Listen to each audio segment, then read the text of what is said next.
കണ്ണൂർക്കുപ്പത്ത് ദേശീയപാതയ്ക്കായി കുന്നിടിച്ച സ്ഥലം ആ സ്ഥലത്ത് വീണ്ടും മണ്ണിടിച്ചിലുണ്ടാവുകയാണ്. സംരക്ഷണ ഭിത്തിയുടെ നിർമ്മാണം നടക്കുന്ന സ്ഥലത്താണ് മണ്ണിടിച്ചിൽ ഉണ്ടാകുന്നത്. ഫെലിക്സ് ആണ് വിവരങ്ങൾ വായിച്ചത്. ഫെലിക്സ്, അപകടകരമായ സാഹചര്യമുണ്ടോ? വീണ്ടും ഇത് ആവർത്തിക്കപ്പെടുകയാണല്ലോ.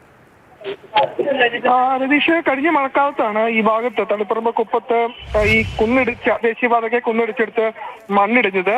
അതേ സ്ഥലത്ത് തന്നെയാണ് ഇപ്പോൾ വീണ്ടും മണ്ണിടിഞ്ഞിട്ടുള്ളത്. അതായത് ഈ പ്രദേശത്ത് അശാസ്ത്രീയമായിരുന്നു നിർമ്മാണം എന്ന് നേരത്തെ തന്നെ കണ്ടെത്തിയതാണ്.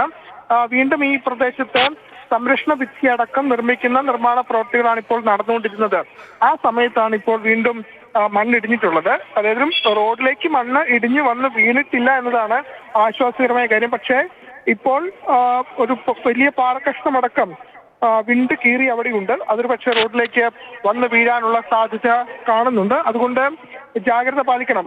അത്തരത്തിലുള്ള നിർമ്മാണ പ്രവൃത്തികൾ മാത്രമേ നടക്കാൻ പാടുള്ളൂ എന്ന നിർദ്ദേശമാണ് ഇപ്പോൾ നൽകിയിട്ടുള്ളത്. ഏതായാലും ഈ ദേശീയപാത നിർമ്മാണവുമായി ബന്ധപ്പെട്ട് പലതവണ ഈ ഭാഗത്ത് കുന്നിടിഞ്ഞതാണ്. അവിടെയാണ് ഇപ്പോൾ വീണ്ടും മണ്ണ് ഇടിഞ്ഞിട്ടുള്ളത്. ഏതായാലും ആശങ്കാജനകമായ ഒരു സാഹചര്യം ഇല്ല എന്നറിയിക്കുമ്പോൾ പോലും വീണ്ടും മണ്ണിടിയാനുള്ള സാധ്യത മുൻകൂട്ടി കാണുന്നുണ്ട്.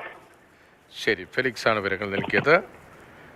അവിടെ നിർമ്മാണം നടക്കുകയാണ്. അതിനിടയിലാണ് വീണ്ടും മണ്ണിടിച്ചിലുണ്ടാകുന്നത്. കണ്ണൂർക്കുപ്പത്ത് എന്നുള്ള ദൃശ്യങ്ങളാണ്, വിവരങ്ങളാണ് കണ്ടത്.